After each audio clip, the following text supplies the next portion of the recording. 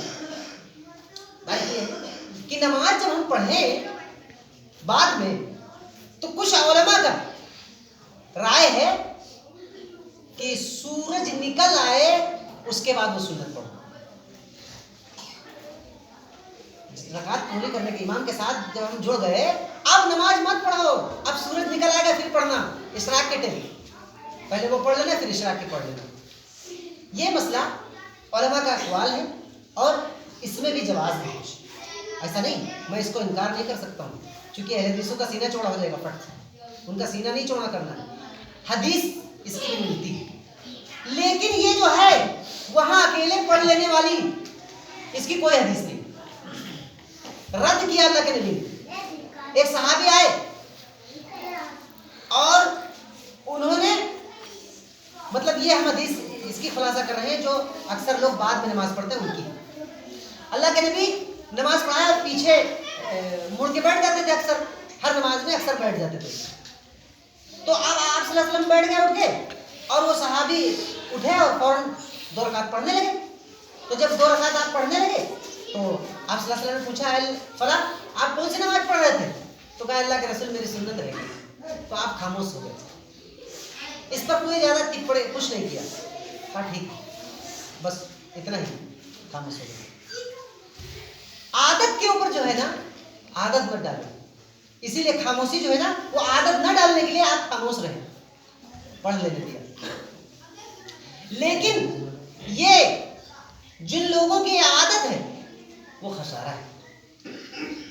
اچھا اب امام صاحب کے بغل میں ہم کھڑے ہو گئے اور ہماری سورہ فاتحہ چھوٹ گئی، تو سورہ فاتحہ جو چھوٹ گئی ہے کہا رکوع سے نماز مل جاتی ہے، تو کچھ علماء کا اس میں بھی اقوال مطلب یہ ہے اجماع ہے کہ رکوع مل جانے سے نماز ہو جاتی ہے، اور کچھ کا کہنا ہے کہ رکوع مل جاتا ہے لیکن اگر رکعت پوری نہیں ہوتی، رکوع مل جانے سے رکعت پوری نہیں ہوتی، اور کچھ علماء کا کہنا ہے کہ سورہ فاتحہ نہیں ملی تو نماز نہیں ہوتی، تو اس سے بہتر ہے اس کو دہرا لینا چاہیے، جہاں پر اختلاف ہو، آپسی اختلاف علماء کا جھگڑا ہو رہا ہو، وہ کچھ نہیں سمجھ پا رہے ہیں وہ بھی نہیں سمجھ پا رہے ہیں، تو بہتر یہ ہے کہ اس رکعت کو دہرا لینا چاہیے، اس لیے کہ ہم کو امام تو مل گیا، نماز تو ہمیں ساتھ میں مل گئی امام کے پیچھے، تو اگر ہماری رکعت جو چھوٹ گئی تو رکوع سے نہ جوڑ لیں، بہتر ہے آپ سورہ فاتحہ دوبارہ وہ رکعت پوری کر لیں۔ تو یہ چیز ضرورت کی، آج ہمارے معاشرے کے اندر اکثر جماعت ہو رہی ہے، وہ بیچارے نماز پڑھ رہے ہیں، میں کہہ رہا ہوں اگر کسی بھائی کا اعتراض بھی ہو جائے گا اس بات پر کہ لوگ ایک حکم نافذ کر رہے ہیں کہ مطلب اس طرح نہیں کرنا چاہیے، تو وہ کسی بھی عالم سے پوچھیں گے، اگر وہ جواب دے گا تحریری شکل میں یا زبانی شکل میں، تو وہ حدیث کی روشنی میں اگر جواب دے دے گا تو انشاءاللہ ثم انشاءاللہ منبر رسول پر ہوں فوراً عمل چالو ہو جائے گا، چونکہ منہج یہی کہتا ہے، ہم لوگ جس منہج پر مبنی ہیں، جس منہج کو مانتے ہیں، اس کا مقصد یہ ہے کہ حدیث ملنے کے بعد انکار نہیں ہونا چاہیے، عمل ہونا چاہیے، تو یہ ہے ہماری زندگی نماز کی۔ اب نماز کے بعد ہم نماز پڑھ رہے ہیں اور دورانی نماز سلام پھیر لیا، اب سلام پھیرنے کے بعد ہم کو کیا پڑھنا چاہیے؟ اکثر ہم محتاج ہوا کرتے ہیں کہ امام صاحب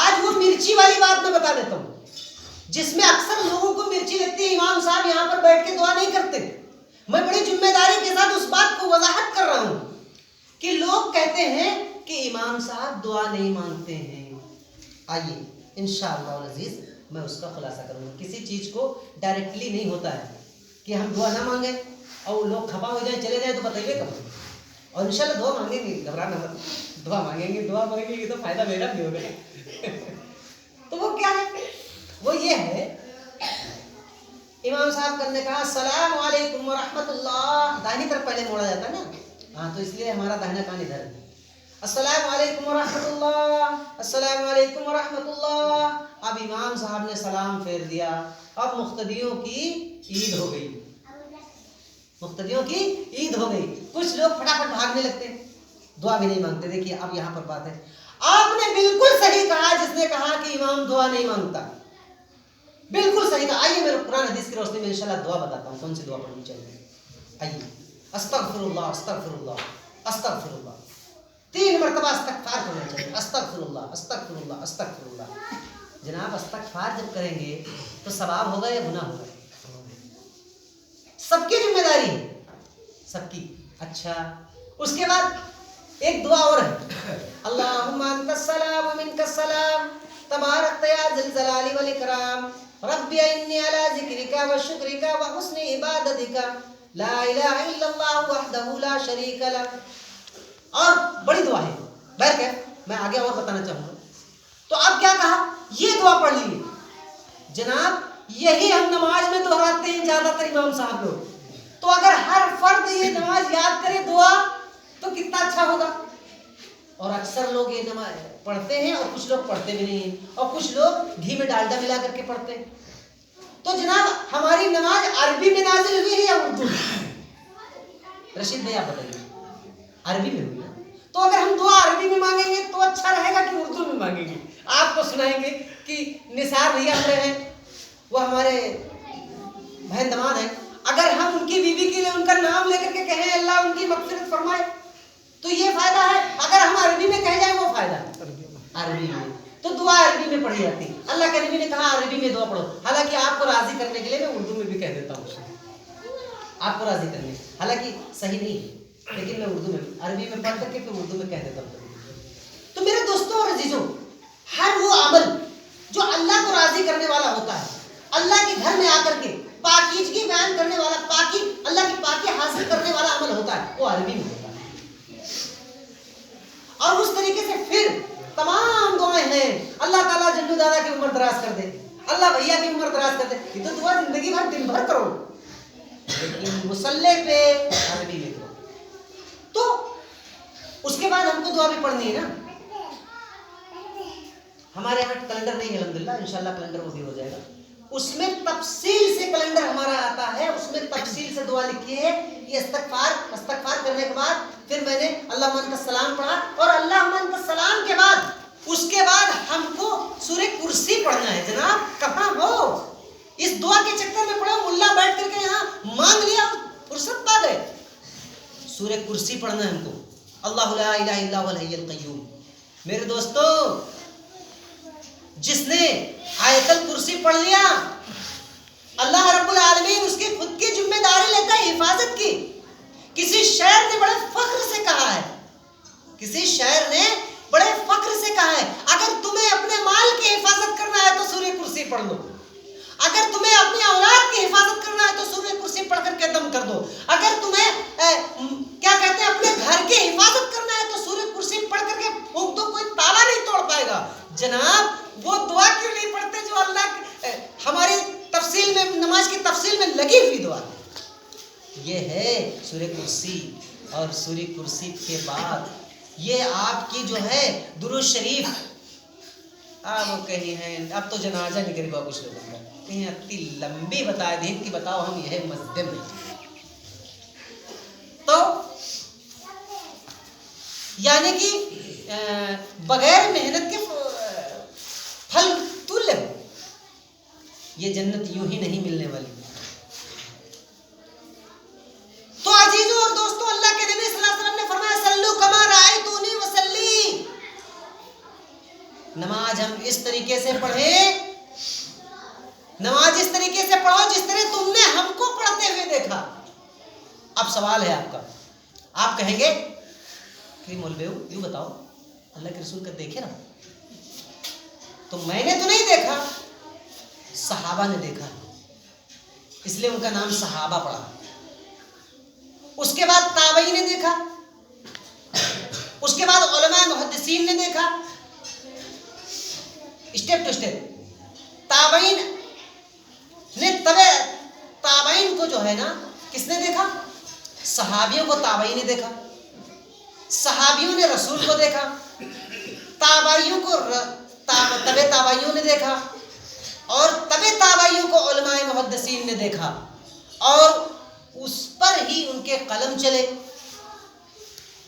اور اسی کی بنیاد پر ہمیں امام بخاری ملے، اسی کی بنیاد پر امام ابو داؤد ملے، امام مسلم ملے۔ اب ہم 4 اماموں کو گانٹھ میں باندھ لیں، کہاں باندھ لیں؟ گانٹھ میں۔ کوئی شبد کے اوپر ذرا غور کر لینا، الٹا سیدھا مت سمجھ لینا، ممبر پر ہوں وہ کا باندھ لیں، گرہ باندھ لیں، کہیں 4 مسلح ہیں۔ اب مسلح نہیں تو ابو بکر کا مسلح کہاں چلا گیا رضی اللہ عنہ ورضوا عنہ؟ عثمان بن نورین کا مسلح کہاں چلا گیا؟ حیدر کرار کا مسلح کہاں چلا گیا؟ وہ بیچارے عمر فاروق کو تو ہم بھول گئے رضی اللہ عنہ ورضوا عنہ۔ عمر فاروق جلیل القدر صحابی، موچ کھڑی کرے والے، غصے والے، جن کا غصہ اسلام قبول کرنے کے بعد فوراً ختم ہو گیا۔ میرے دوستوں اور عزیزوں، اگر مسلح ہی بننا چاہیے تھا تو صدیق اکبر کا پہلا مسلح بننا چاہیے تھا، دوسرا مسلح ابو بکر رضی اللہ تعالیٰ عنہ کا، ابو بکر رضی اللہ تعالیٰ عنہ کا، دوسرا مسلح عمر رضی اللہ تعالیٰ عنہ کا، تیسرا مسلح عثمان رضی اللہ تعالیٰ عنہ کا، چوتھا مسلح علی رضی اللہ تعالیٰ عنہ کا۔ لیکن 400 سال کے بعد مسلح کا وجود ہوا۔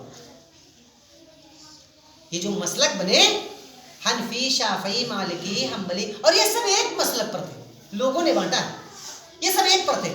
فقہ اگر ہم اٹھا کر کے دیکھتے ہیں نا، چاہے موطا امام مالک ہو، چاہے موطا امام شافعی ہو، چاہے موطا امام احمد بن حنبل ہو، یہ تمام ائمہ ہیں ہمارے، ان کو ائمہ اربعہ کہتے ہیں۔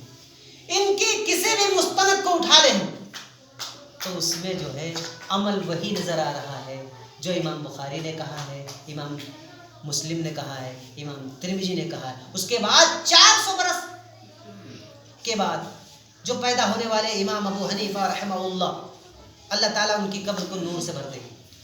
امام ابو حنیفہ بہت بڑے محدث ہیں، لوگ کچھ بھی کہہ رہے ہیں، میں کہہ رہا ہوں مجھے غرب ہے اس بات کا۔ امام ابو حنیفہ نے فرمایا اترکوا بقولی بخیر یا رسول اللہ، رسول اکرم صلی اللہ علیہ وسلم کی سنت نبوی کے سامنے اگر میرا اقوال آ جائے، اگر میرا کردار آ جائے، اگر میرا طریقہ آ جائے تو ردی کی ٹوکری پہ مار دینا، دیوار پر دے مارنا، جوتے کے نوک پر مار دینا میرا طریقہ، اور رسول اکرم صلی اللہ علیہ وسلم کا طریقہ پکڑ دینا۔ اللہ اکبر، قربان جاؤں امام ابو حنیفہ پر رحمہ اللہ، جنہوں نے اپنی مسند کے اندر، اپنے الفاظوں کے اندر وہ جملے لائے ہیں، سیدنا پیرانے پیر دستگیر عبد القادر جیلانی، جن کو ہم پیر مانتے ہیں، مرشد مانتے ہیں، اپنا رہنما مانتے ہیں، اپنا گائیڈر میسنجر مانتے ہیں وقت کا، تقریباً 800 سال 600 سال کے بعد 500 سال کے بعد آئے ہو، صحیح ان کی تاریخ مجھے یاد نہیں ہے، لیکن 6 کے بعد آئے۔ شیخ عبد القادر جیلانی رحمہ اللہ، انہوں نے اپنی کتاب بنیۃ الطالبین میں، آپ کی کتاب اتنی موٹی کتاب ہے، عربی میں ہے، اس کا ٹرانسلیٹ رجا انٹرپرائزز نے کیا ہے، بریلی شریف سے ہوئی ہے، اس میں لکھا ہے میرے دوستوں، انہوں نے بھی یہی بتایا ہے کہ رسول اکرم صلی اللہ علیہ وسلم کی زندگی ہمارے لیے اسوہ ہے۔ اگر مجھ سے کوئی گناہ، کوئی غلطی، کوئی لنچس ہو جائے کتابوں کے اندر ہو گئی ہے تو میری بات کو چھوڑ دینا، اللہ کے رسول کی زندگی کو اپنا لینا، ورنہ گمراہ ہو جاؤ گے۔ میرے دوستوں، انہوں نے اپنی دامن کو صاف کر لیا ہے، ہمارے ائمہ نے، ہمارے مجتہدین نے، ہمارے بزرگوں نے اپنے مسائل کو حل کر کے اللہ کے قریب جا چکے۔ اللہ تعالیٰ ان کی قبروں کو نور سے بھر دے۔ انہوں نے بڑی قربانیاں دی ہیں، بڑی جد و جہد کی ہیں۔ ہم جس طرح ابھی کہہ رہے تھے، ہم کہہ رہے تھے کہ یوں ہی جنت نہیں ملنے والی، ارے شیخ نے بڑی قربانی دی ہے، شیخ کے اوپر بڑے بڑے وسائل آئے ہیں، بڑی بڑی قربانیاں اٹھائی ہیں، اور کسی نے تو گھوڑے ان کے اوپر چلوائے، کسی نے وقت کا بلڈوزر چلوایا، جیسے آج چل رہا ہے بلڈوزر، تب بلڈوزر نہیں چل رہا ہے، تب ہاتھی چلوایا جا رہا ہے، ٹھیک ہے؟ تو کوئی کہہ رہا ہے ہم مکان گروا دیں گے، کوئی کہہ رہا ہے ہم دکان گروا دیں گے. یہ معاملات ہمارے اسلاف کے ساتھ بھی ہوا، ہمارے بزرگوں کے ساتھ بھی ہوا. تو کیا وہ زندگی امام ابو حنیفہ رحمہ اللہ اور امام شافعی رحمہ اللہ یا ہمارے پیران پیر دستگیر عبد القادر جیلانی رحمہ اللہ، ان لوگوں کی زندگی بہت ہی مشکل کی زندگی رہی، بڑی قربانیاں دیا. آج تو ہم کاٹ رہے ہیں فصل، باپ دادا زمین خریدی چھوڑ گئے اور اب ہم کا کاٹے کا نہیں ہوا. تب وہ مشکل دادا کا بتائی ہم تو اپنے سے پریشان ہیں. تو شیطان آیا بیچ میں. اب بتا رہے ہیں، بیچ میں شیطان آیا اور اس نے ایک سوسا ڈال دیا. وہ سوسا اب تک چل رہا ہے. ہم سب ایک ہیں، نہ یہاں کوئی حنفی ہے، نہ کوئی یہاں صافی ہے، نہ کوئی یہاں مالکی ہے، نہ کوئی یہاں حنبلی ہے. یہاں سب کے سب مسلمان ہیں، اہل سنت والجماعت ہے. نہ کوئی یہاں سلفی ہے. سلفی تو اس لیے کہا گیا کہ تاکہ سلف صالحین کے نام سے ہم اپنے آپ کو ثبوت دے رہے ہیں، تو ہمارے کام سلفیوں کے مطابق نہ ہو اور سلفی کہیں اپنے آپ کو. یہ کوئی بات تو ہے. اللہ تعالیٰ سے دعا ہو کہ اللہ تعالیٰ کہنے سننے سے زیادہ عمل کرنے کی توفیق نصیب فرمائے. تبارک اللہ ورحمۃ اللہ.